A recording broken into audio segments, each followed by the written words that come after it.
You are listening to the Air Raid Hour with host Judge Mathis, dog, Tilt Money, dog, presented by the fine folks over at the Cover One Sports Network, dogs. Bills Mafia, let's go!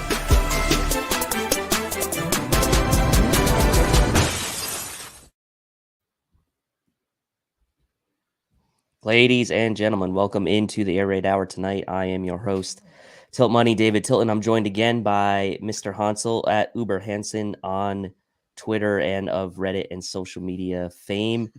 It's a victory Monday for the Bills tonight. We got the Chiefs and Raiders playing right now, a game that is of interest probably to many Bills fans. So hopefully you have us on the computer or on the tablet, and you're watching the Chiefs Raiders as well. We are presented by, of course, Picasso's Pizza, and are prominently featured as part of the Cover One Sports Network, and couldn't do it without them. Picasso'sPizza.net, 4 great locations in Williamsville, West Seneca, Lancaster, and Blaisdell. Buffalo Pizza since 1980. The hand-cut cup and char pepperoni. Order online at Picasso'sPizza.net for home delivery or in the restaurant. So, Hansel, victory Monday tonight. Comment section is filing in. Can't wait to see what folks have to say tonight. It's going to be a fun one, I think. Obviously, a lot of things went well for the Bills yesterday in Orchard Park, coming back home. Some takes came to fruition that we made on the pregame show, and others did not. But the Bills right now, after the win and the Jets win against the Dolphins, find themselves back in first place in the AFC East. And at the moment, at least, I'm not sure what the tiebreakers would look like with the Chiefs. Someone probably in the comments section can help me out with that. The current number 1 seed in the AFC. So a couple short weeks ago, Dolphins fans, puffing their chest. Bills, 6th seed, I believe it was at the time. Sure. And fast forward 2 weeks and a lot can change in the NFL. And we're going to get to the NFL landscape as a topic a little bit later. But what is your initial thoughts, high level reaction to kind of what went down yesterday? Yeah, I mean, from the Bills game, right? Like a 35-point win against any team in the Professional Football League is a massive victory. Like, these are professional football players. So even if it's a lesser team, that's a drubbing. Like, that's not supposed to happen. So the Bills handled their business. I think as I expected they would. I think as all of us expected they would. But on top of that, we get the help. Like, the Jets go and absolutely destroy the Dolphins. Now I'm kind of watching this Chiefs game a little bit here, and the Chiefs are down by 14, I think, right now. Yep. So it's all kind of going the Bills' way, and it's a long season. But if 5 games into the season you're in first place in your conference, you're kind of sitting pretty. And right now the Bills are right up there. The Bills are right up there, and it was a little bit of an ominous start. Yes. But again, I think the sort of how I just mentioned how things can change so quickly in the NFL from week to week. Things change so quickly as well within a single game, right? Tywan Jones kind of mishandles that initial kick return. Like I said on the pregame show, like, I don't really care who's doing kick returns, just let it be a touchback. And sure enough, on the first play, Tywan Jones mishandles it, tries to get out of the end zone and does, but I mean, the Bills are sitting there backed up on their own 1-2 yard line. It's 3rd down. And then Josh throws that touchdown to Gabe Davis. There's a lot of great shots of that on social media. The Bills released a behind sort of the end zone angle not too long ago on social media. And it just gives you a whole other perspective on that play. So what was going through your mind, starting with the kickoff, right? And kind of thinking like, oh man, is this like what's happening here? And then take me through kind of what was going through your mind during that sequence. Yeah. So the kickoff obviously was like nightmare scenario for me, because the Bills take the opening kickoff, came pretty close to getting a safety on that kickoff. I was a little nervous. Tywan was going to run it out, then run back in and try to kneel. Thank God he didn't do that. He's a veteran, so he knows better. But then you have a quick incomplete pass. You have a Singletary run for no gain, and now it's 3rd and 10 on your own 2 yard line. And I'm just like, the Bills are just going to try to push it out a little bit so that they can punt and hopefully, flip the field enough where their defense can hold them to a field goal or something. And then you see Josh step back. I'm like, all right, they're probably throwing a slant or something. And then he just uncorks one. It's literally a perfect ball to Gabe Davis, who goes 98 yards, a la Terrell Owens back in the day with, I think, Ryan Fitzpatrick. So Yep. Against the Jaguars. It was, it was very close to being one of those starts where, at least where my head would have gone, would have been like, the Bills are finding a way to lose this game already, or are doing things to lose this. They're making mistakes, and Josh Allen bails them out, as he often does this season and the past few seasons.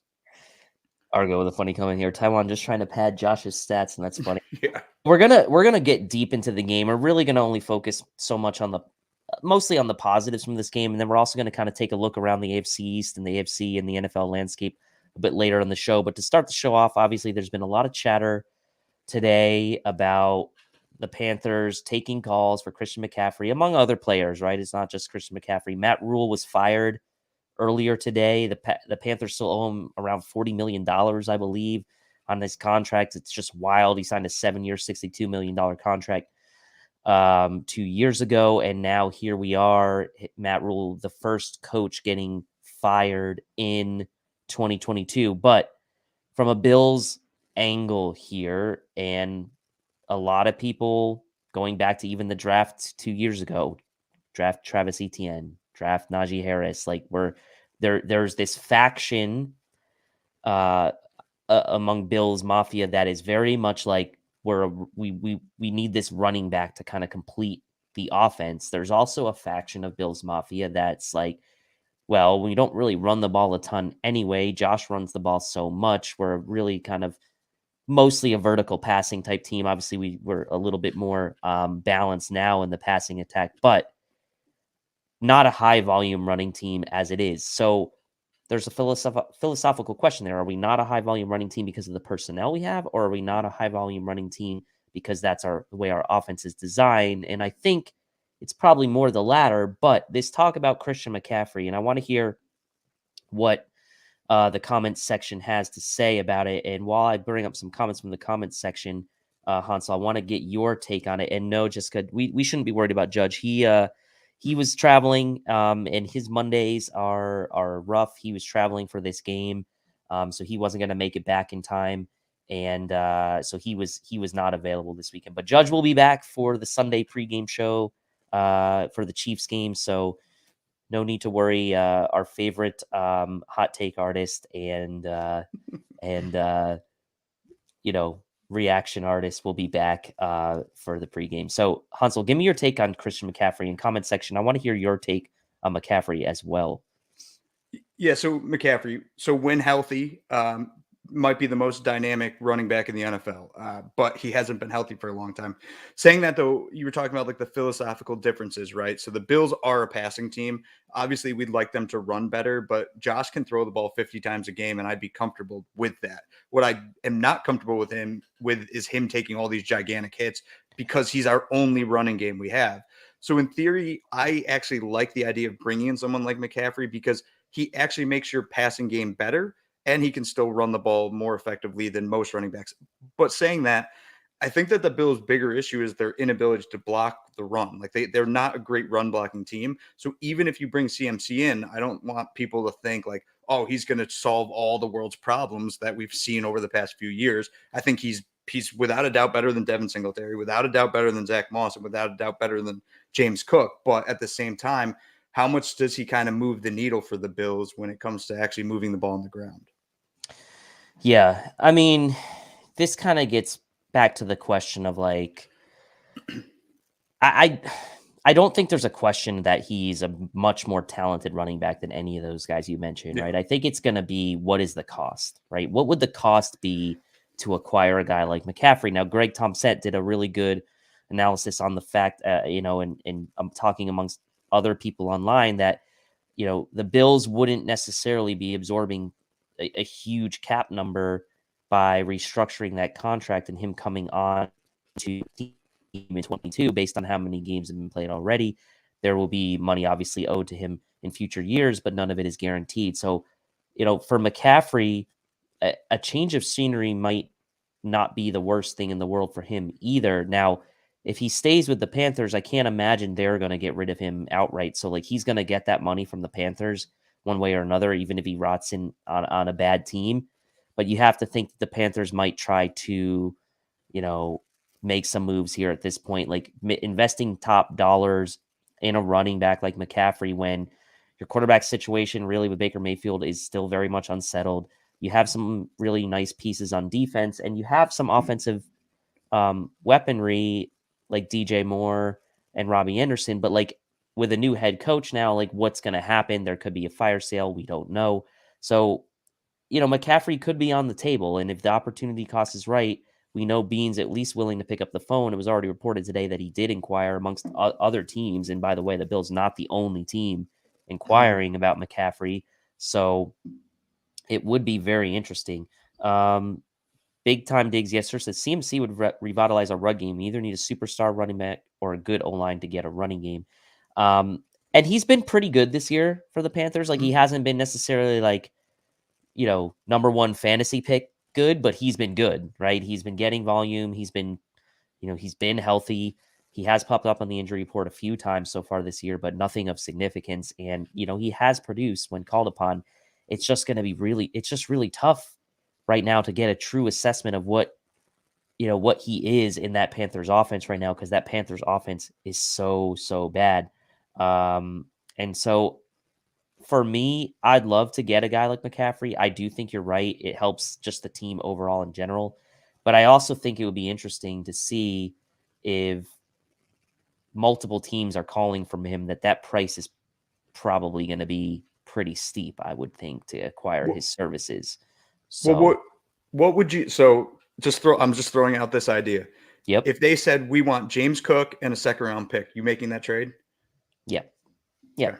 I am making that trade. I mean, look, I love James Cook. I think people get really attached to the players on the Bills. We obviously get very attached to draft picks. I mean, look how much Bills Mafia reacted when like Jack Anderson got picked off last year from waivers going to the Eagles. Like obviously there were huge Antonio Williams and Christian Wade fans and Duke Williams fans and amongst Bills Mafia. So we get attached. Bills Mafia gets attached to players, even if they're not necessarily even on the team contributing in any way. So while I love James Cook, there's no denying that McCaffrey is on a different level than every other running back we have. And I understand the concerns about health.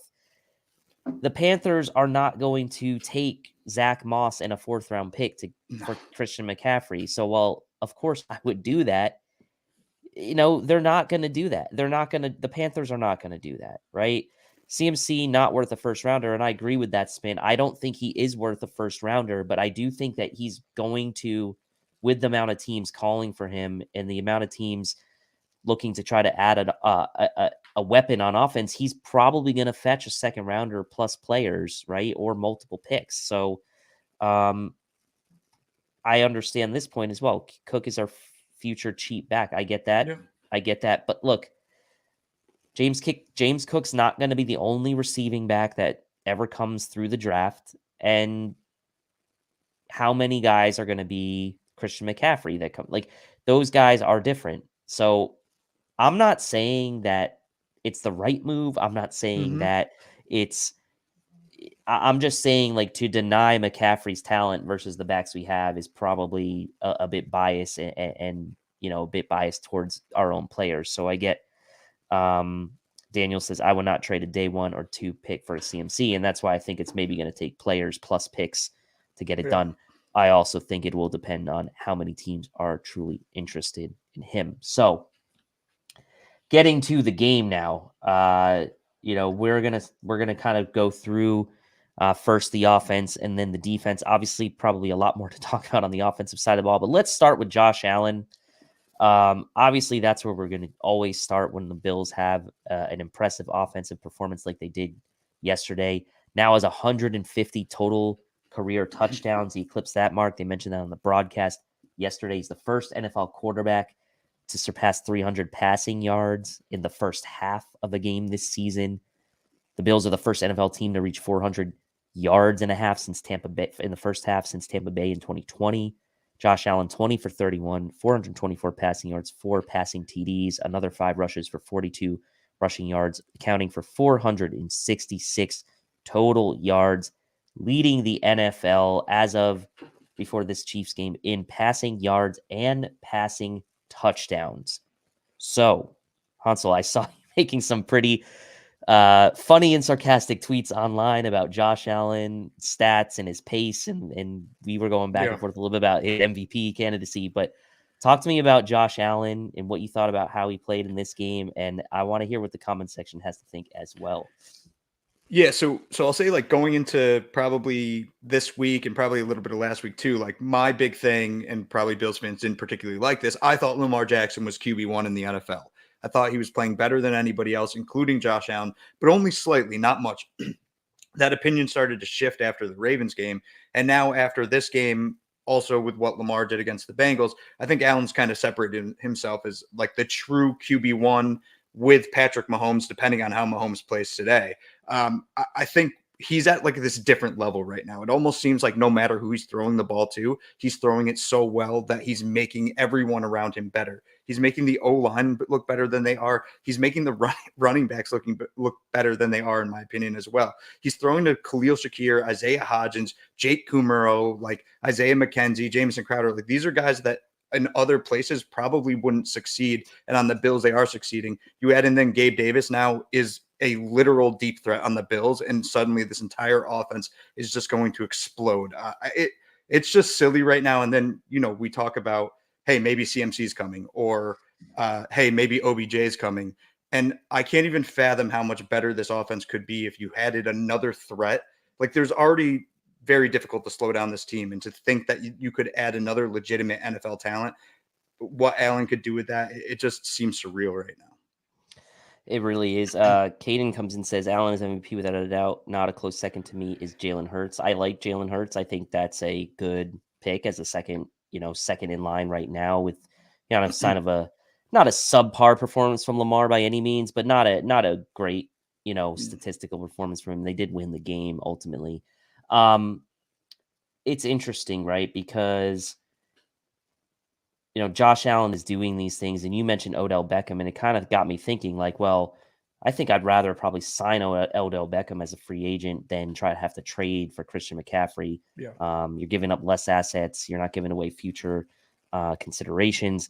The Bills with another receiver, I mean, it can't hurt, obviously, but I do think that that's going to come down to Khalil Shakir, and you mentioned Khalil Shakir as a contributor. So let's talk, though, first about Gabe Davis and Stephon Diggs in this game. Obviously, we already talked a little bit about that first catch from Davis, but the second one might have even been prettier than the first, honestly. Like, ripping that ball away from Minkah Fitzpatrick. Davis, to me, I mentioned him as a wild card, right, going into the game, because I was like, how healthy is that ankle really? I know he didn't have an injury designation and he had practiced, but he has been a slow recoverer from injuries in the past.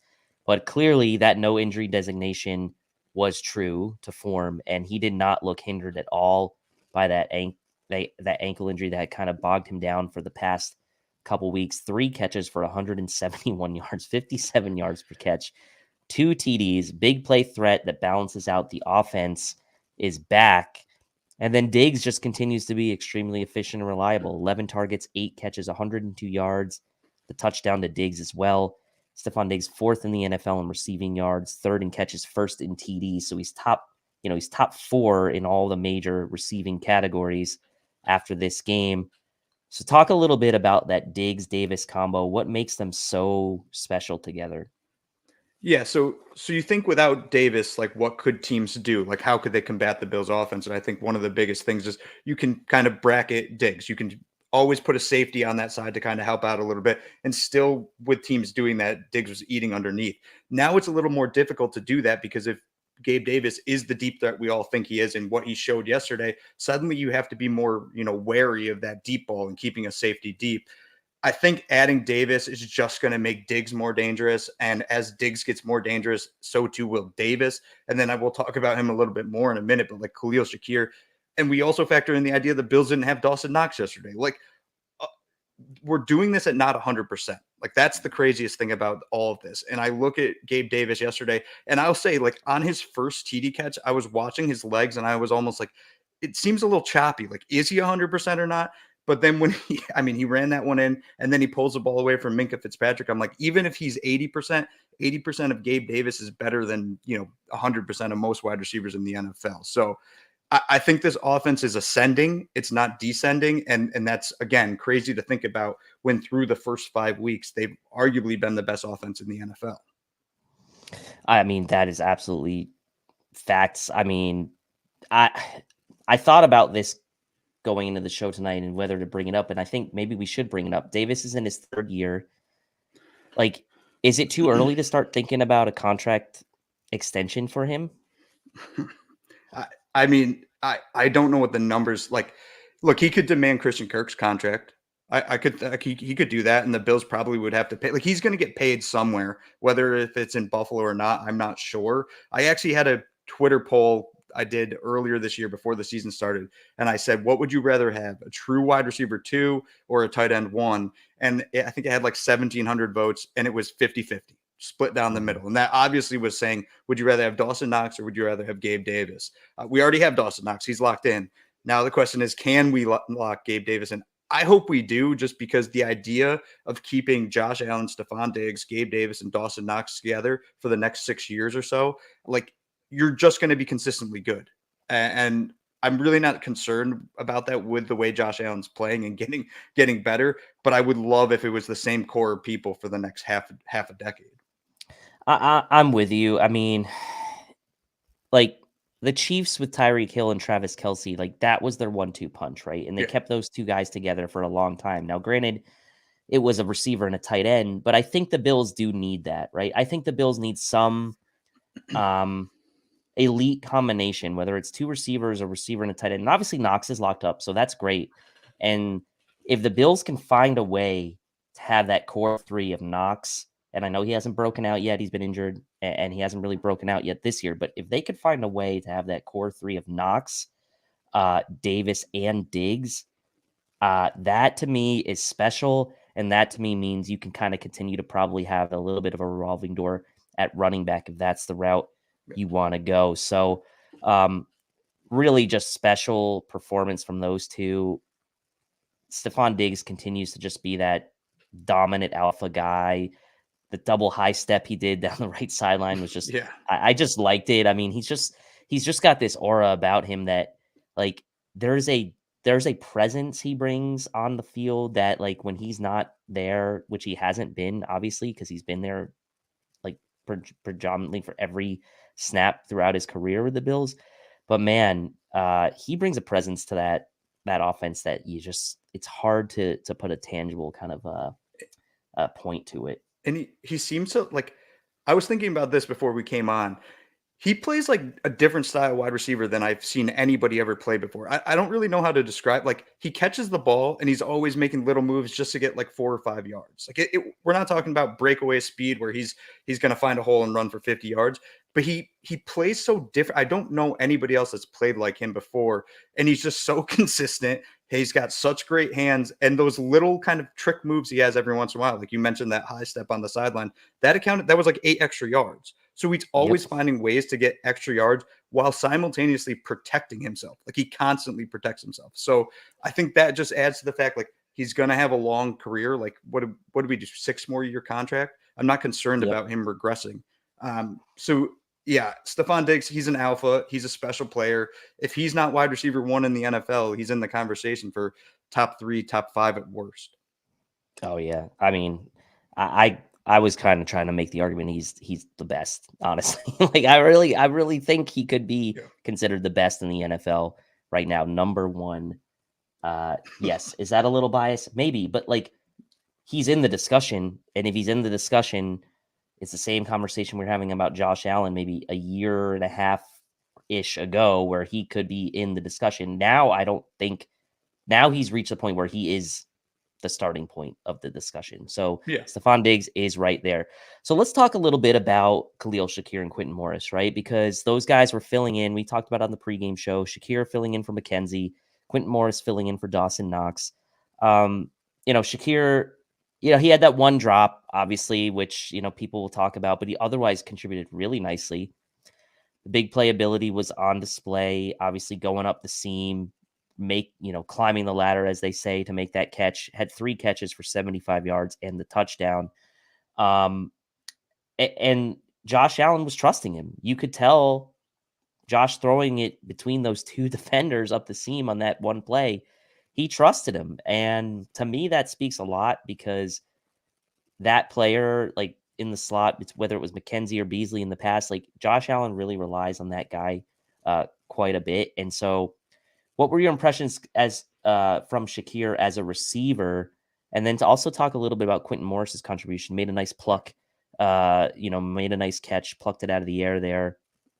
On that one catch, he did end up with 3 for 39. And, Tony Romo on the broadcast was like, hey, kind of looks like Antonio Gates in that 85 there, which I thought was like, obviously a little bit of an exaggeration and a compliment, but, he kind of did. And like, is there a reason, or is there a role for him potentially going forward, even with Knox there? And we can kind of maybe see why the Bills cut ties with O.J. Howard, which was probably the biggest surprise cut out of training camp. Yeah, so I'll start with Shakir, and then I do have some thoughts on Quentin Morris. But for Shakir, like the drop was pretty rough because that hit him right in the hands. Like professional receiver, you catch that ball 10 out of 10 times. I think a lot of that played into nerves. So I know he got a run last week after Crowder and McKenzie got hurt, but I think that was just adrenaline. Like he got put in the game. He didn't have time to think about it. He just had to play. Where this week leading up to the game, he was probably pretty certain he was going to be the go-to guy out of the slot, in which he was. So he gets in there, and I think those nerves were on him. Like even on punt return, he looked a little bit apprehensive. I think Josh continuing to trust him just gave him all the confidence he needed, and then he started making plays. I said kind of on the pregame show, I think that this is the best receiving group the Bills have. I think it's Shakir, I think it's Gabe Davis, and I think it's Stephon Diggs. I think Shakir is the best slot receiver on the Bills, with McKenzie playing in some sub packages where he's used as a gadget player, kind of a mismatch player, maybe with a slower slot corner. But I'd like to see Shakir be the one moving forward. As for Quentin Morris, yeah, that was a filthy catch. Like that was an absolutely filthy catch by a guy who I think little people knew existed before this season. As for if he'll have a continued role, like when Dawson Knox comes back, I don't know. I think he'd have to beat out Reggie Gilliam. And I think the Bills really like Gilliam. They gave him an extension. And I say that because how are the Bills going to essentially fit 3 tight ends, Gilliam fullback tight end? How are they going to split that playing time when Dawson Knox is playing 98% of the snaps when healthy? So I'm not sure really how Morris fits in, but he made the most out of his opportunity, as did Khalil Shakir. Yeah, I mean, it's kind of like that. Remember what was his name? I think his name was like Demetrius Harris. He was like the backup tight end for Kansas City behind Kelsey for a number of years. Like someone can correct me on the name, but I think that was his name. And like every once in a while, he'd like catch a touchdown. And you're like, wow, that guy actually like he's big. He looks pretty good, but he never got to play. So you're like, that to me could be like Quentin Morris. Like he's gonna be that guy that's there when called upon, but like he might not get to play that much. So I'm a big fan of Quentin Morris. Obviously, he made that great impression last year to at least make it to the Bills practice squad. And so making the active roster this year is a really good story for Quentin Morris. So I'm happy for him. I'm happy that he contributed, and I'm happy he made a highlight type play. I agree with you on Shakir. The question I had was in our show notes was, should he be the permanent slot even when McKenzie is back? And I think you already answered that and said, yes, he should be.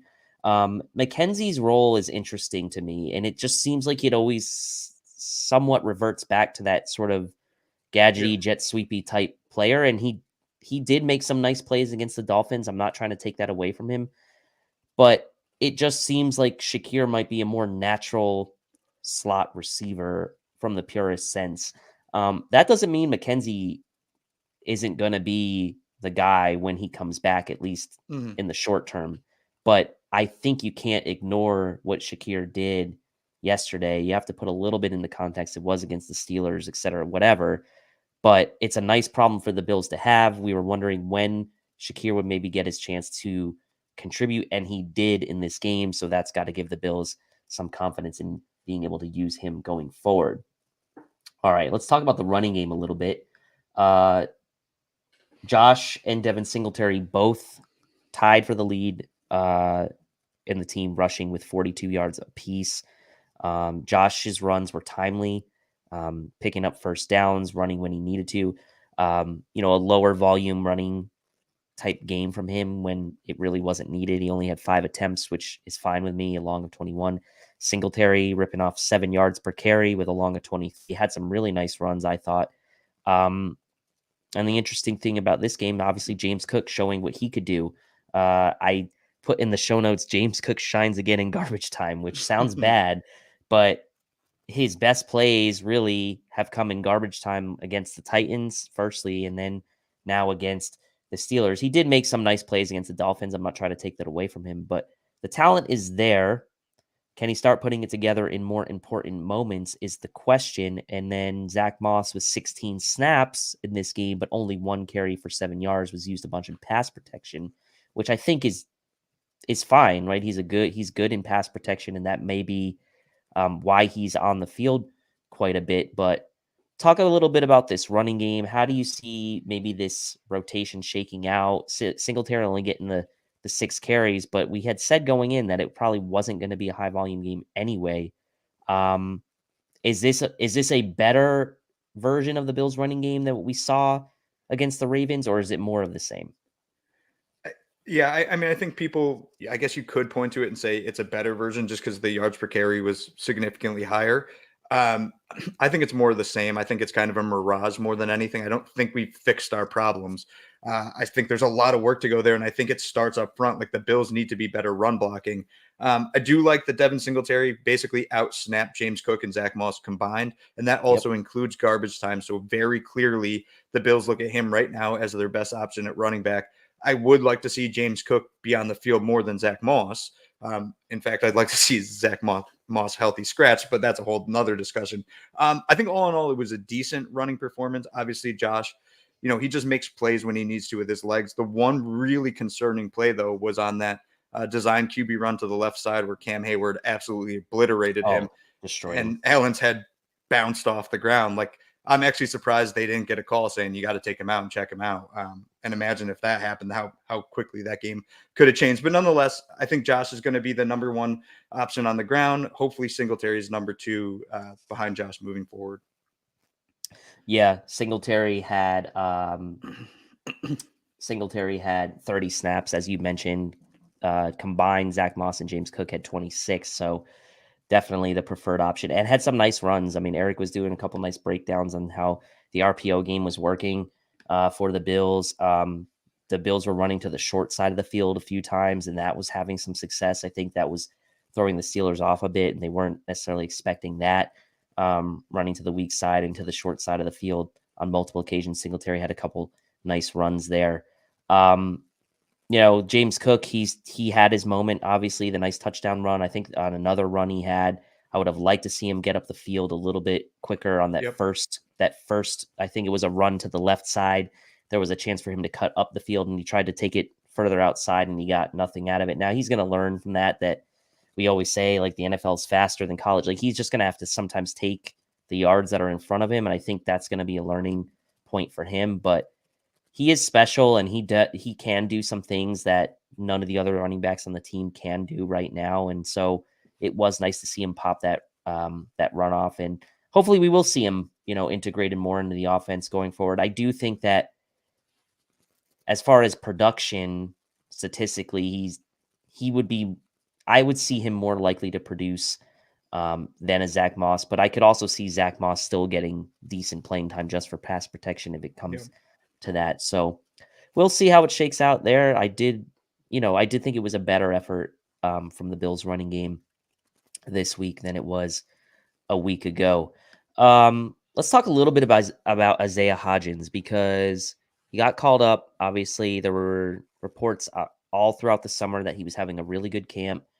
There was worry that if the Bills cut him as part of final cut downs, that someone was going to claim him through waivers. He wasn't going to make it to the practice squad. Fortunately for the Bills, that didn't happen. He did make it to the practice squad and gets called up for this game, and does have, a decent contribution, 4 for 41.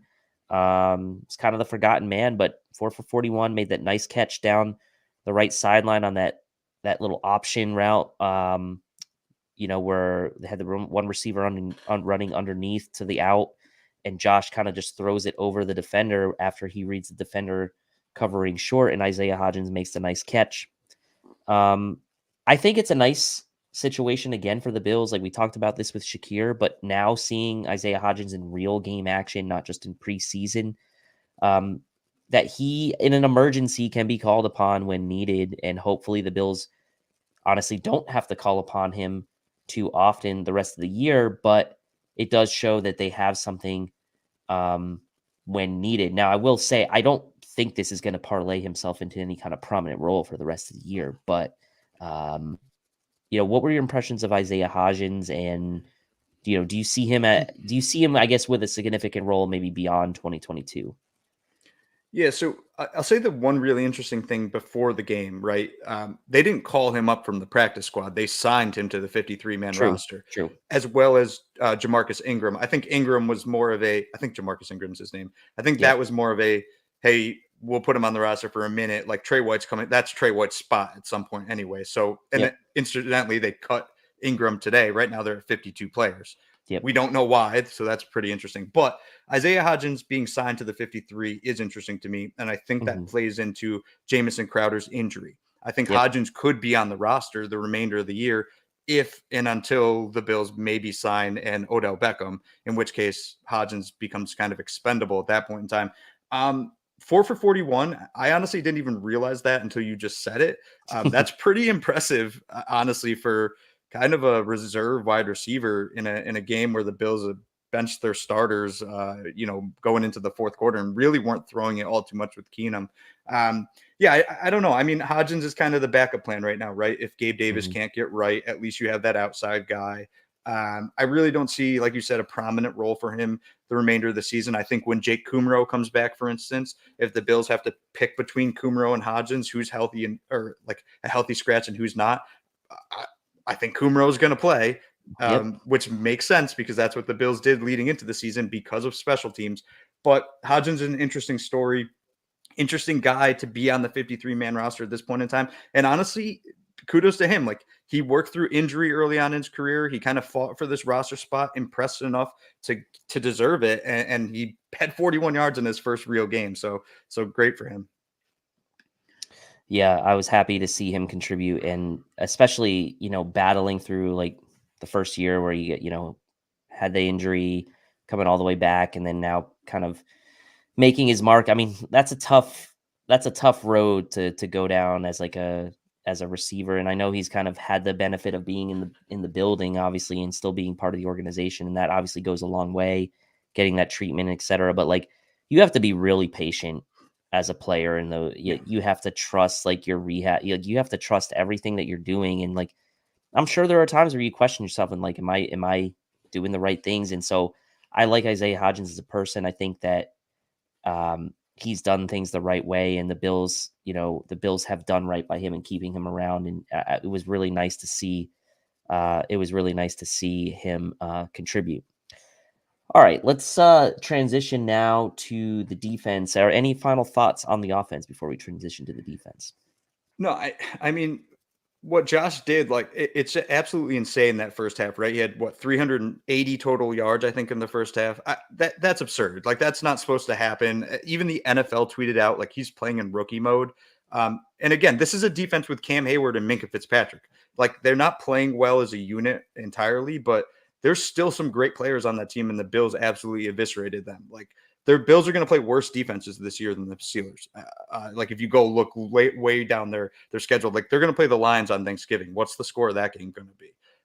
So I see things like that, and I just think right now the Bills are kind of firing on most cylinders, and the ones they're not firing on are the guys that aren't healthy right now and are coming back to this team at some point in time. Yeah, 100%. And speaking of, let's just quickly start with injuries, because I know I had that in the notes as kind of the second topic, but since we're on it, let's talk about the injuries, right? Jordan Phillips re-injures the hamstring in this game. That's been a problem for him, obviously, this year, and going back to when he was with the Cardinals, he missed time with hamstring injuries. I'm not sure if it's the same hamstring, to be honest, but like, this is this is now a concern for me. A re-aggravation of a soft tissue injury like that. Look, I'm not a doctor. I'm not a medical expert or anything, but like re-aggravation of an injury like that would have to lead me to believe that he's going to miss time again, right? I don't know what that missed time is going to look like. Yes, he did come back in the game and he tried to play, but then he called to get taken out. I see Jessica saying that he did call to get taken out. So he only ended up playing, I think, 20 or 21 snaps in the game. So I wonder about Jordan Phillips and that injury. I guess we'll get an update. Hopefully, I don't think there was an update today on him from what I saw, but otherwise the Bills came out of the game fairly clean. He was the only one, so that was nice to not be battling another uphill battle in this one. Speaking of injuries, there was a report today that came out that basically said like Jordan Poyer would have played if this was another game, if this was like a more important opponent, etc. But and we talked about this a little bit in the pregame. What do you expect? Like this 52-man roster right now, is this a Trey White thing? Is this a Christian McCaffrey thing? Are the Bills going to be on the mend here in the short term? Like, how concerned are you? I know it's a 38-3 win against the Steelers, but like, does this quell any of your concerns maybe about the lengthy injury list the Bills have been facing the first couple weeks of the year? So my thought after the injury started happening, my thought process was the Bills have to find a way to survive and get to the bye week. Like that's the goal right now. Find a way to stack some wins, maybe not win as many games as I thought they would have, but get to the bye week. And at this point, 4-1, if they go into the bye week 4-2, which I'm not saying I expect that, with all the injuries they've had, I would consider that a success. And now they're going to get slowly healthier. When it comes to that 52-man number, I don't think it's Trey White. I think it makes sense to sit Trey White against the Chiefs, bring him back for the Packers game, like give him 3 more weeks, even if that's overkill. Protect him at all costs. If Trey White comes back and he re-hurts himself, then that's going to be kind of a disaster because he's a player I want in the playoffs when you're facing the best quarterbacks in the NFL in games where it's win or go home. As for Poyer, yeah, I think he plays in that game if it was a playoff game. He didn't need to play in that game. I will say if he doesn't play against the Chiefs, I'll pick the Chiefs to win that game. I think Poyer is that important in a game against a player like Pat Mahomes. But yeah, the Bills are getting healthier, and that's a great thing. Jordan Phillips, I'm concerned there. I think the Bills can survive without Phillips, but I think he brings some unique energy to the Bills, which actually pumps up the rest of the team. Like every single play, he's going to the crowd, pumping his arms up and down, trying to get the crowd up. And I think that intangible aspect of Jordan Phillips is just as important as the tangible abilities he shows on the field. So he might be a guy that you just have to bite the bullet right now and say, put him on IR or whatever the short-term IR designation is, kind of stash him until he's fully healthy again, because if he comes back and re-injures that hamstring a third time, then that's probably it for him the rest of the season. Yeah, Banged Up Bills did a good job reporting on that. You know, he came back in the second half, I think with like 13 and change left, played 2 snaps and had to come back out, couldn't get any push on it. So wishing Jordan Phillips obviously a speedy recovery. He does provide an emotional lift to that defense. And he, you know, Von Miller obviously provides an emotional lift as well. But like Jordan Phillips, you know, he has a way with the crowd. He's like, you know, in stand-up comedy, they talk about crowd work. Like he does some really good things with crowd work. So I'm wishing him the best, speedy recovery. But otherwise, like I mentioned, the Bills did come out of this game relatively injury-free, which is obviously a welcome sight given that we've been battling that for the last few games, just guys dropping like flies. So let's talk a little bit about this Bills defense. Only allowed 3 points in the entire game. The Steelers did move the ball a little bit. You know, they did end up with 364 yards. I know they were giving up some completions early. Steelers did have 36 minutes of possession. But the Bills defense kept them out of the end zone all day. 3 sacks, and the Steelers were only 5 for 15 on third downs. My prediction came true. Steelers under 10 points. Thanks for giving me that shout out on Twitter. It felt better that someone else did it than myself. Made me feel a little bit better. So I appreciate that. 38-3. Bills defense really did a nice job today. So talk a little about the Bills defense overall, and then we'll get into some of the specific players. Yeah, I mean, if you hold the team to 3 points, you had a good day. Like, there's no way to really completely critique them and say they didn't play well. They played well. They gave up 3 points. I will say early on in the game, I mean, I even tweeted out, I'm like, the special teams and defense look awful right now. And I meant that because Kenny Pickett was moving the ball on the Bills early on. And actually throughout the game, he pretty much moved the ball on the Bills. He just couldn't finish. I don't remember the same guy that tweeted about, he tweeted about Kenny Pickett, and he said Kenny Pickett played the best game he's ever seen a quarterback play in a 38-3 loss. Yeah. So I actually looked up the stats, and he really did play the best game ever by a quarterback in a 38-3 loss. Look, like, Kenny Pickett's a rookie. The Bills holding him to 3 points is a big deal, but you brought up in the pregame show, the Steelers have skill position players. Like, George Pickens legit. Like, he's good. Legit. Yeah. Deontay Johnson, really good. Chase Claypool, I don't know, but he's still a decent third, I guess. And then Najee Harris as well. So the Bills had to contend with all that without most of their starters and the second level of their defense. And the fact that Tremaine Edmonds and Jordan Poyer weren't there, and they still held this team to 3 points. Like, look, I can't really complain too much about the Bills holding any team to 3 points, let alone with everything floating around on that defense injury-wise. 100% agree. I thought it was an admirable job by the guys that filled in Kaiir Elam. Yeah. I mean, look, people are getting on him today. Obviously, the Bills defense schematically were Eric was very quick to point out, like, he's going to have completions sort of made on him in the way that he plays zone defense, right? Like, they're going to get underneath completions on him, but the Bills didn't really give up any big plays all day. He did get his first career interception too, by the way, in playing that style where he kind of had his eyes in the backfield playing underneath.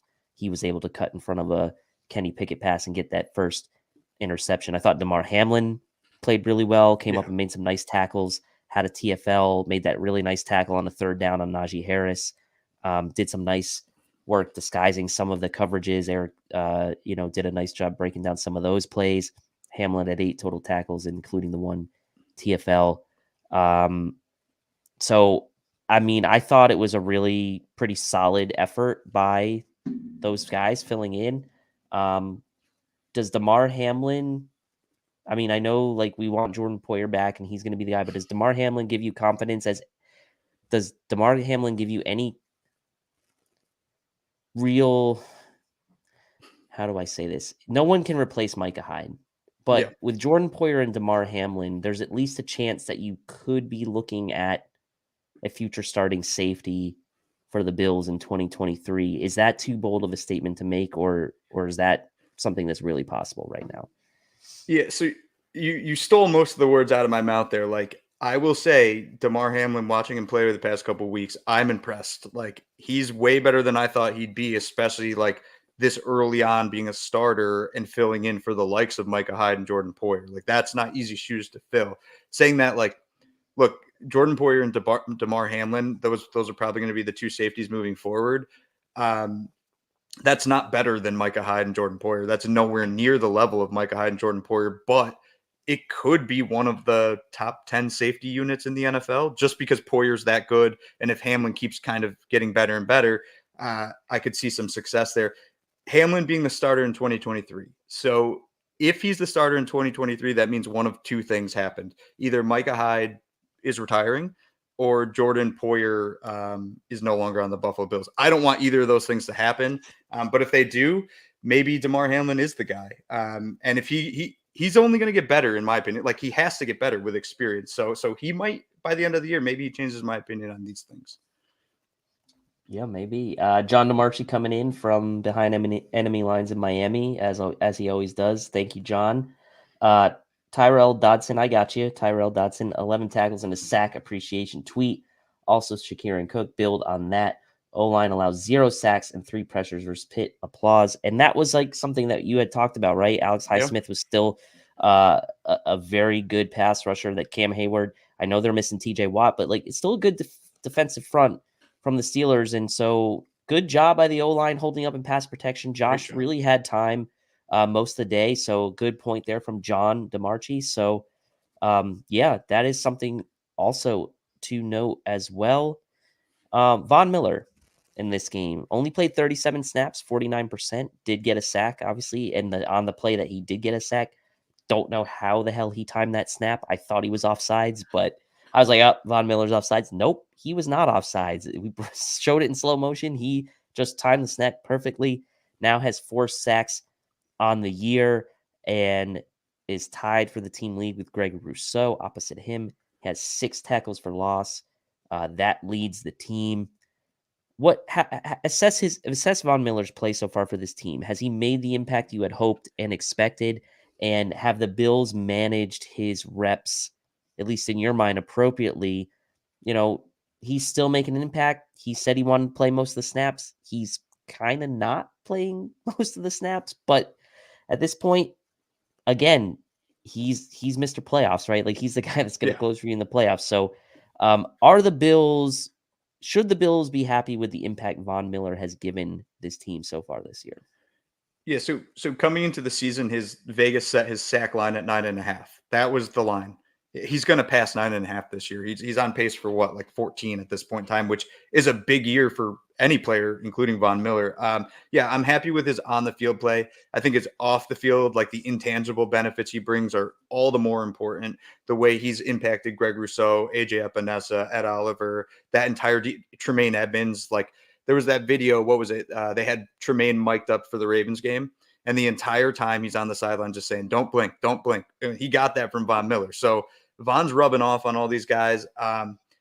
Going to like the snap count, I look at Von Miller as there's really no reason to play him on defense when the Bills are up by 20 points, which they've been multiple times this season. So I think in closer games against better opponents, you're going to see that snap count significantly increase, the snap percentage increase.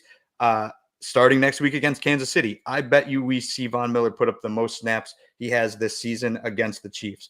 But you kind of pointed out, like, he's here for the playoffs. Like, he was brought in to kind of push us over the top come playoff time, and the Bills are going to keep him healthy at all costs. And if that means not playing him half the game, that means not playing him half the game. And then come playoffs, he will play 75% of the snaps or something along those lines. So I am absolutely very happy with the way Von Miller's kind of impacted this team both on and off the field. Yep, 56% of the snaps so far this year, which is well below his career average. But like you said, in a lot of those games, not needed at the end of some of these games. So that is skewed. You can't just look really at that raw statistic. So let's wrap with special teams. Tyler Bass 1 for 2 on field goals, but hit 5 extra points. Khalil Shakir, little shaky on that 1 punt return. Wasn't sure if he was going to catch it, let it go. Ended up getting down at the 1 yard line, but he does look like he's probably going to be the guy returning punts going forward. Tywan Jones mishandled that kick return, obviously, and then Khalil Shakir got a chance to return a kick and did a nice job with it. The question I have for you is Khalil Shakir is going to be returning punts. It looks like that, but should he also be returning kicks, or should the Bills maybe give a guy like James Cook a chance to return kicks? Yeah, I'd much prefer like give James Cook a shot at returning kicks, see what he can do there. And especially because his snap count is so low right now, get him involved in the game in whatever ways you can just to get him experience. Like there's kick returns. I'm not going to say they're easy. We saw Tywan Jones kind of mess up one of them. So, but they're less prone to issues than say punt return where people are constantly muffing punts. I'd love to see James Cook returning kicks. I'd love that Shakir's returning punts. I say love. At the same time, I'm absolutely concerned every single time one of these guys fields a ball because I do not trust them to field it cleanly. And if they do not field it cleanly, that means we get less Josh Allen, and less Josh Allen's not good for the Bills. I'm kind of like I would actually like to see James Cook return kicks. I would like to give him a chance, right? I just feel like if Khalil Shakir is going to be a prominent contributor on offense, at least for the short term, then like let's not put too much on his plate as a rookie. Like if he's going to return punts and he's going to be a prominent role on offense, at least we'll see what happens when Isaiah McKenzie comes back. Then I wouldn't mind seeing James Cook getting involved in some way. Let him get his hands on the ball, let him get an open space, get a feel for kind of the game. So I wouldn't mind that at all. Tyler Bass did miss the field goal, but he was 5 for 5 in extra points. I think you had what was the stat you put out on Tyler Bass around the number of extra points in a row he's made? So in the regular season, he's made 88 consecutive extra points, which is a very big number. It's the longest active streak right now in the NFL. I'm not sure what the longest streak is since they moved back to 35 yards, but 88 in a row from 35 yards is pretty damn good for a kicker.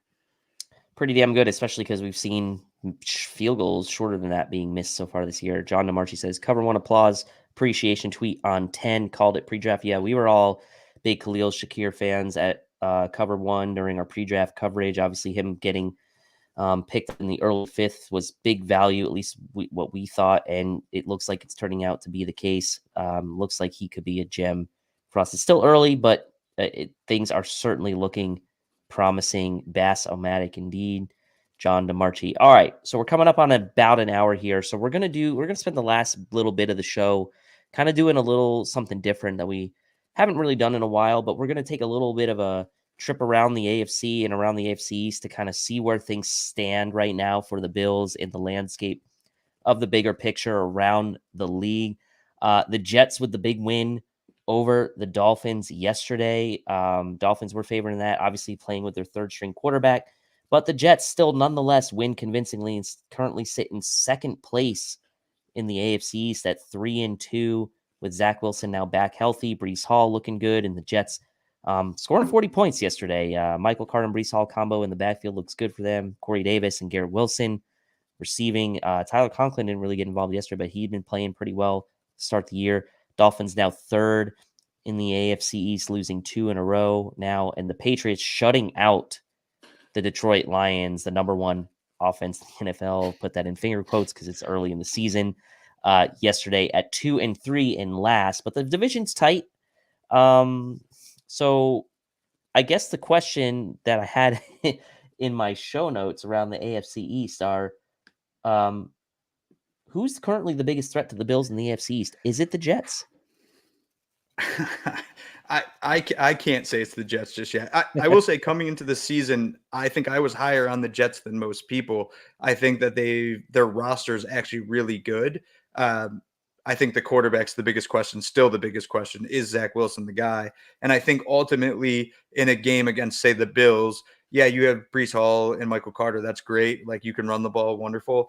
But at some point, Zach Wilson's going to have to make a play, and I don't really see him making a big enough play to kind of go toe-to-toe with Josh. So I'd still go the Dolphins are the biggest concern, especially because they do have that head-to-head tiebreaker with the Bills right now, which is a big deal, especially if the Bills can't beat them come December in Buffalo. But it just got, what's his name? Mike McDaniel said that they're trying to decide between Teddy and Skyler for the Vikings game. So he seems to already be ruling out Tua, which leads me to wonder, is this concussion issue that Tua is going through much bigger? I don't know how many baseball fans there are, but like on the Yankees years ago, Jacoby Ellsbury, he took like 6 months to come back from a concussion. So there can be serious complications, especially if you have 2 in the span of 4 days, which Tua quite possibly had. So if they don't have Tua, say Teddy's not ready to go and Skyler has to be the guy for a couple of weeks, then I'm starting to wonder, can the Dolphins stay afloat long enough to kind of maintain pace with the Bills? Maybe not. Yeah, I mean, in my in my show notes, I said, are the Dolphins headed for a collapse given their quarterback situation? I don't know if they were headed for a full-fledged collapse, but Tyreek Hill was banged up in that game, apparently in a walking boot. Didn't sound serious, but with Teron Armstead too. Teron Armstead, with no one facilitating Tyreek and Jalen Waddle the ball, it could be pretty tough. They completely phased Chase Edmonds out of the game yesterday. They spent a lot of money bringing him in to the mix during the offseason. A lot of Bills fans were fans of Chase Edmonds, thought he could have been a nice addition to our backfield. He did have 2 drops in that game, so there could be maybe just, game-specific reason he didn't end up playing for a lot of it. But Dolphins are kind of like, life comes at you fast. What is that? Is that the Snickers? I can't even remember what slogan that is. But man, life comes at you fast if you're the Dolphins, and the NFL comes at you fast. I mean, 2 weeks ago, they were the bells of the ball, RG3, talking about how they're the best team in the NFL. Now RG3 trying to play nice with Bills fans, saying Josh Allen's and we're not having it. Okay, RG3, we're not having it. So, the Pats are 2-3. Their quarterback situation is kind of interesting right now too. Bailey Zappe's playing pretty well, I think. I don't think the quarterback situation with the Pats is as much of a changes much of like what my expectations would be of them as if Mac Jones were there. Whereas with the Dolphins, I do think it changes without Tua. The Patriots, they still have they're just they're not a great team, but they're always going to be that annoying team that's there. Yeah. So 2-3, fine, but are the Pats even on your radar at this point? No, I mean, they're so talent devoid. Like they really don't have talent or high level talent on that roster where they have to be concerned. I will say, like, Bill Belichick does concern me always because whether or not he's cheating, like videotaping teams or something, like he's always going to try to find a way to win. And I wouldn't be surprised if he could steal a game from the Bills. I mean, it would stink. It's possible. I don't expect it to happen, but it could. I don't think the Patriots are really a threat. Like, they put up 29 points on the Lions, and that Lions defense is probably worse than like Alabama's defense or something. That's a joke, by the way. I hate when people do the college football NFL thing. It drives me nuts. But saying that, like, my hope as a Bills fan with the Patriots right now is they go into a full-fledged quarterback battle between Mac Jones and Bailey Zappe. That would be just, oh, God. When you have two quarterbacks, you have no quarterbacks, and I'd love for the Patriots fans to have to deal with that for the first time in 25 years. Yeah. I went on the Dolphins podcast last night, says Mike Hart. It was a funeral, like a funeral. They know they're finished. It is funny seeing the Dolphins and Patriots in turmoil right now. It's like weird to think that the Jets are maybe like the sort of like most well-run team right now out of those three, but it is still early in the season. The Jets have plenty of time to jet it up, but I do like Robert Saleh. I think he's a good coach, and he's got that team playing good. Their defense is good. Sauce Gardner looks like he's the real deal for them. They have some nice players. So let's broaden the discussion now and talk about a little bit about the AFC now overall. Bills currently in the 1 seed in the AFC, as we mentioned. The Chiefs are trying to come back right now against the Raiders. They're down 20-10, but driving, it looks like at the moment, almost inside the Raiders red zone now. How important is it for the Bills to get the 1 seed this year in the AFC? Yeah, I mean, it's the primary goal, right? Like the Bills lost by a coin toss in the playoffs last year in probably one of, if not the best playoff game in NFL history. If that game's at home, I'm not saying the home gets you the coin toss win, but if that game's at home, the Bills win because you get an advantage. Like the Bills have had to play in Kansas City the past 2 years in the playoff, and Kansas City very clearly has an advantage there. They play very well at home. Like the Bills' primary goal this regular season is to get that 1 seed.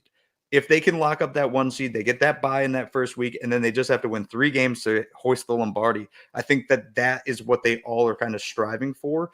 And right now in the AFC, they're the class of the AFC right now. Talent-wise, they're the class of the AFC. I think the Chiefs could be right there with them. I think the Chiefs have a couple more holes, though, even considering the Bills' injuries. But I think outside of the Chiefs and Bills, the AFC is kind of just a pile of mediocrity. I think everyone thought there was going to be this challenge in the AFC West. The Colts might be good. The Ravens, Bengals, Browns, like that whole thing is interesting.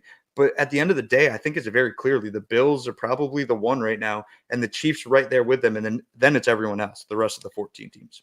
Yeah, agreed. I mean, the Ravens are kind of tough to figure out right now. I know they're over 3-2. They're over 500. Lamar has been really playing well this year. The Bengals, I mean, I had picked them to make the playoffs this year, but I'm kind of regretting that. I don't think they are a playoff team. That offensive line gives Joe Burrow no hope back there. And I know Joe Burrow does tend to hold on to the ball a little bit longer than other quarterbacks, but they finally got that running game going a little bit last night against the Ravens, but that running game has been struggling for the Bengals this year.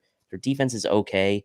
The Chargers have been kind of a disappointment this year. I know they're sitting there. I think they're 3-2, if I'm not mistaken, but like they haven't been as good, maybe as average. Like, and the Broncos with Broncos Country, let's ride. I mean, Russell Wilson and that team, Nathaniel Hackett looks like he's out of his element. A lot of us probably could have predicted that as having experience with him with the Bills. But yeah, the AFC, I think this is the tough part, right? Because the AFC is littered with tons and tons of talented quarterbacks, but the teams around those quarterbacks right now are really, some of them are really not, they're not playing up to what they had expected. And teams like the Browns, although they lost on that field goal yesterday with Jacoby Brissett, are playing pretty well. Teams like the Jets with Zach Wilson, like they're 3-2. Like, it's going to be interesting in the AFC. I agree with you. It's the Bills and the Chiefs, and I do think the Bills right now are the class of the AFC. And to that point, right, the Bills have had to play 4 of the last 5 times they played the Chiefs, like 4 of the 5 times that Josh Allen and Patrick Mahomes have locked up. 4 of the 5 of those games have been in Arrowhead, including this upcoming one. So the Bills' only home game came on that weird Monday nighter, that afternoon rain game, if you remember, with the COVID schedule, and they played like the Chiefs at like 5 p.m. or something. It was like a weird, you remember that? And like Justin Zimmer almost forced a fumble. He was an inch away from forcing a fumble that would have won the game. Yep. And yeah, it was just, so not sure that I love that, but just how it goes. I did like that Nance and Romo did say we're going to be coming back to Buffalo for a long time, meaning like the CBS A crew is going to be coming to a lot of Bills games in Buffalo. And let's round out the show by broadening it even a bit further and talking about the broader NFL landscape a bit. Giants beating the Packers in London on Sunday morning. Are the Packers cooked? Is the old guard in the NFC showing age? Tom Brady getting a bailout call against the Falcons on that roughing the passer looked awful, but the Bucs got out to that early lead, weren't able to really finish off the Falcons. The Packers losing Matthew Stafford, and that Rams team is really struggling right now. So some of these, prominent NFC quarterbacks are really not looking great. And the NFC is kind of interesting right now. You have the Giants at 4-1, the Cowboys led by Cooper Rush at 4-1, the Eagles with Jalen Hurts look to be the class of the NFC right now at 5-0. Our guy Steve, Judge Mathis, predicted a Bills-Eagles Super Bowl before the season, and right now that is looking pretty strong. So what do you make of the NFC and a potential showdown, maybe Super Bowl opponent? Who's in the best position right now in the NFC, and are some of these teams with these older quarterbacks cooked? Yeah, so the NFC. So I think we all knew coming into the season, right? The AFC was the better conference, and I think the national sentiment was essentially whoever wins the AFC is winning the Super Bowl because there's such a disparity between these two conferences. I think coming into the season, though, people thought, well, you still have Tom Brady, you still have Aaron Rodgers, you still have Matthew Stafford. Like those teams are going to compete, and right now those 3 teams don't look great. And in fact, like, none of them probably should have the win-loss record they currently have. It should probably be worse for all of them. I really don't know what to make. Like the NFL is so confusing to me right now. I am very confident the Packers are a better football team than the New York Giants. I'm very confident of that, yet the Packers just lost to the Giants. I don't know what that means. I don't know how to make sense of it. Like, and then I look at other teams, like, I don't think the Vikings are good. I don't really think the Cowboys are all that great either. And this Cooper Rush nonsense needs to stop too. Like Michael Vick on the pregame show was allowed to pick any quarterback in the NFL and describe that quarterback as him. And he picked Cooper Rush over every quarterback he could have chosen. He could have chosen Josh Allen, could have chosen Patrick Mahomes, Justin Herbert, Jalen Hurts, anybody. And he chose Cooper Rush. So that's kind of ludicrous to me. As far as like the class of the NFC, so I know the Eagles are 5-0. I'm not going to buy it until they kind of progress throughout this entire season. If you go look at their schedule, that is the most embarrassing NFL schedule I think I've ever seen in my life. They play absolutely nobody. A friend of mine kind of pointed that out before the season started. I dropped a good amount of money on them to cover 9.5 wins. I think I'm going to cash that bet. I think the 49ers are the best team in the NFC. I think the 49ers were not the best team when Trey Lance was their quarterback. I think they're the best team now that Jimmy Garoppolo is their quarterback. Not because I think Jimmy Garoppolo is a good quarterback. I just think he's more consistent than what Trey Lance could have offered. So if I had to pick right now, I think 49ers are probably the surprising class of the NFC. Better than the Eagles. I think 49ers are better than the Eagles. I don't know what to think of the Eagles. Like Jalen Hurts, I think has 4 passing touchdowns right now, and he's run the ball like 75 times. So they're great. You're a running team, but running teams haven't succeeded in the playoffs the past few years. I know they're a little more dynamic, right? Because they do have Jalen Hurts, they have Miles Sanders, AJ Brown, Devontae Smith. I might have that name Devontae Smith. there. Yep. Yeah. So I think they have the talent, but like their schedule is such a cupcake that I don't know what to think of them. I don't know what to think of most teams in the NFL right now. I'm very confused. Very confused. And we've got an atrocious game coming up on Thursday night between the Commanders and the Bears. That game might end 0-0 in a tie. So we will see. John DeMarchi comes in, says Final Four, we buff KC, San Francisco, Philly. I like that pick. Jessica says, I did predict the Boomer Bowl. That's the Bills and the Niners. The Niners did look good. Won convincingly yesterday against the Panthers on the road in Carolina.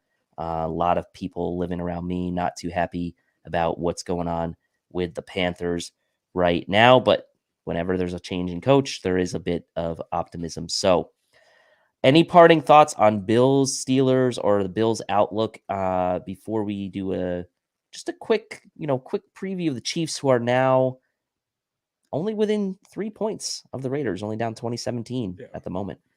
No, I'll just say like the first 5 games of the season, the Bills are 4-1. I would have if somebody said the Bills are 4-1 through the first 5 games of the season coming in, I would have signed up for it. I don't need the 5-0. I'll take the 4-1. And again, the fact that they're getting healthier, like we're getting people back with Trey White waiting to come back. Like this team's going to continue to get better. And that's something that works when you get closer to the playoffs. Like it's always the team that's hottest and healthiest that kind of makes a run in the playoffs. And if the Bills happen to be that team this year, man, they'd be awesome. But big test next week for sure. Big test. And it's like funny, right? Early in the season, like we were victims of this even with the Bills in the past, right? When Ryan Fitzpatrick had like the Bills 3-0 and we had beaten the Patriots, or like Trent Edwards had the Bills like 5-1 or whatever. It's like we were never there in the end, right? So like even the Eagles, who are 5-0, are they really that good? I still think they're very good, but the Niners very well could be the best team in the NFC. They could end up getting the 1 seed. Like the Cowboys being 4-1 with Cooper Rush, like he's holding it down while Dak's out. Like I think the Cowboys are a really good team, and with Dak back, they could be really good. But they still have Mike McCarthy as their head coach, and I don't have a lot of confidence in him. So like it's hard to figure out the NFL week to week. This is why it's so much fun to talk about the NFL. Bills are 4-1. I would take that as well. They certainly look, regardless of whether you think the Eagles, just because they're 5-0, are the best team. The Bills certainly look the part of the best team in the NFL right now, and I feel pretty confident saying that. Now, this Chiefs game is going to be a big test.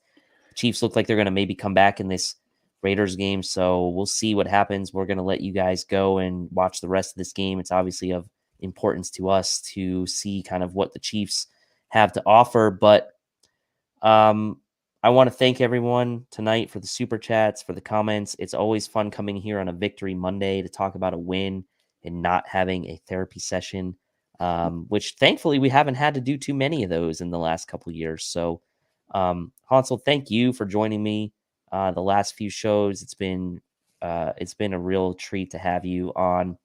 And for everyone in the comments section, and Hansel, I'm Tilt Money signing out. And as we always do, we sign out with Go Bills. Go Bills. Are we having fun yet?